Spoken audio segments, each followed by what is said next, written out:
Item passes 6-0. Everything that happened tonight is exactly what I expected. This censure action is akin to one's house being on fire, and all you're worried about is cleaning the windows, or, if you prefer, rearranging the deck chairs on the Titanic. It was a packed house at the district headquarters in downtown Fresno Wednesday night for the special board meeting. Fresno Unified trustees voting unanimously 6-0 to censure Trustee Sladek.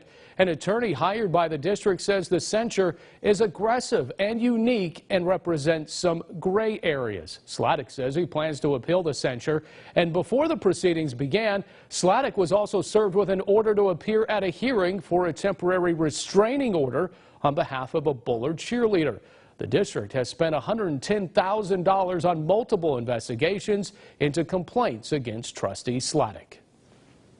And joining me now exclusively here on Sunday Morning Matters, Fresno Unified Superintendent Bob Nelson. How are you, sir? I'm well. You? It's good to hang out with a Fresno Unified alum. There you go. There you go. Roosevelt, true. That's right. Roosevelt pride. You know, this meeting was this heated, and you know, you were there. Yes. But you didn't say a word at the special board meeting where Trustee Sladek was censured. Was that by design? Yeah, I mean, really a censure process is one that's conducted by the board with the board as one of their members. President had requested would they be willing to wait until I was able to return. You know, I was actually on vacation at the time, but attended telephonically. I didn't engage, only in as much as that's the board's, the board had an ad hoc committee that decided what they wanted to do in terms of censure, and I think there's a misunderstanding about the superintendent's role as it relates to the board. I think the belief system of most people is that the superintendent directs the work of the board, and it's actually the reverse. The superintendent is actually the board's employee. So in a general sense, I don't tell my bosses what to do on a regular and ongoing basis, and so but I do have to implement the recommendations that they create, so that's really my role there, is to make sure that I'm there to know what it is that they've determined collectively as a majority they want to do, but I don't direct their work in that space. If you were sitting in a board member seat as a trustee, though, would you have voted along with the board members to unanimously censure Sladek? Well, back in January, I actually sent a letter, which is a matter of the public record, which I just said, you know, trustees' behavior is supposed to remain kind of within the bylaw conduct of 9200 and 9005, which really, the role of a trustee is to manage the superintendent, to establish policy for the district, and to manage the budget. That's really the fundamental role of an elected trustee. You believe he overstepped? Yeah, I mean, anytime you're involved in that level of engagement at the school level, that's outside of what the board's established policy for conduct. You know, local activist Stacey Williams, this was a public meeting, by the way, last night. Correct. And local activist, I should say Wednesday night, local activist Stacey Williams was part of the public comment. And I want you to hear the I know you were there, but once again, let's hear the statement in case our audience didn't hear.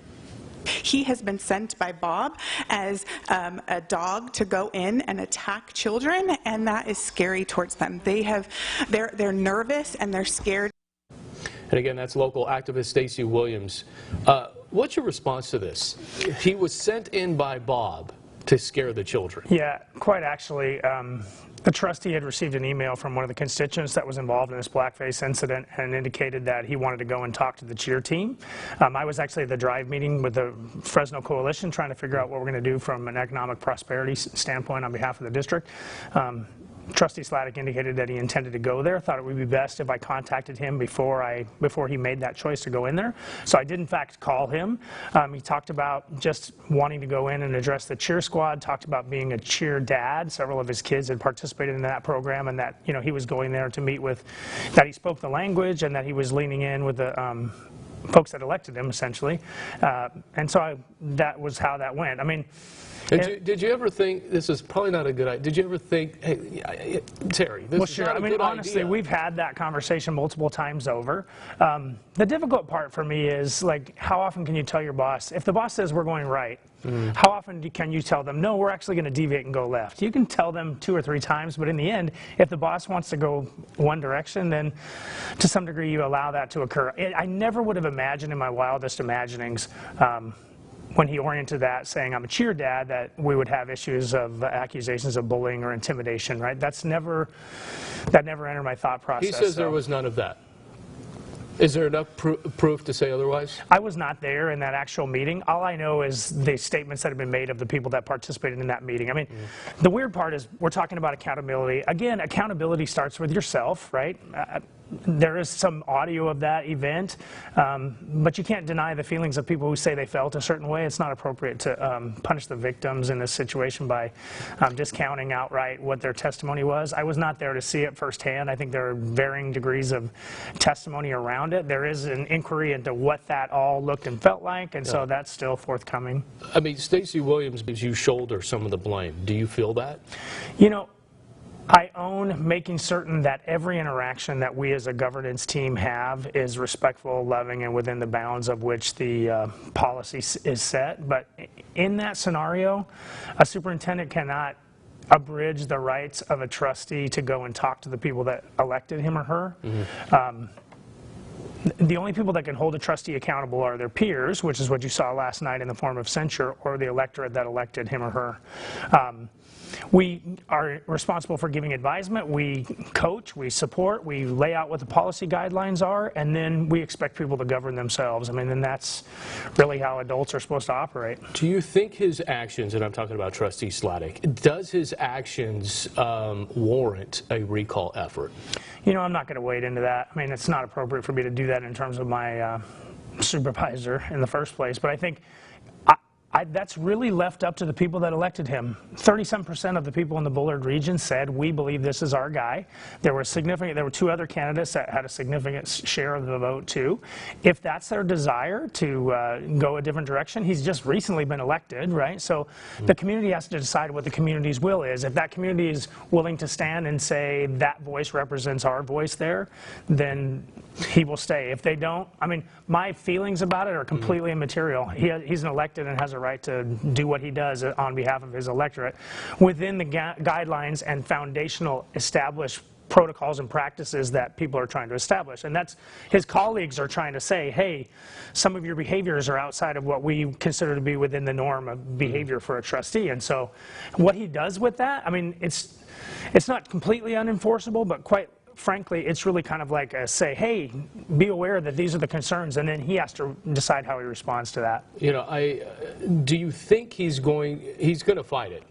Oh, for sure. Yeah. Now, do you think he will comply until that appeal is looked I don't know. at? Me speculating on the behavior of any one of the trustees is a fool's errand, I think. I mean, the key thing is, we as a governance team in Fresno Unified have to function in a way that is meriting the public's respect.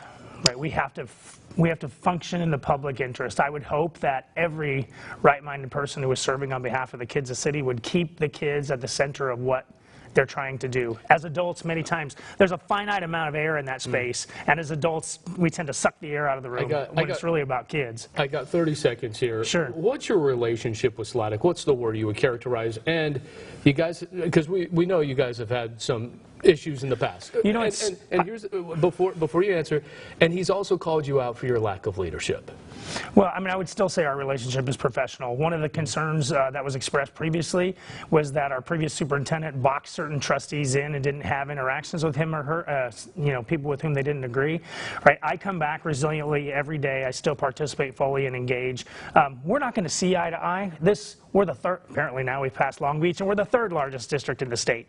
It is a large entity, and we are not always going to see eye to eye on what happens there, which is fine. If the electorate's perception is that we're going to be 7-0 plus the superintendent all in agreement about every issue all the time, it's an absolute overstatement of the complexity of our work.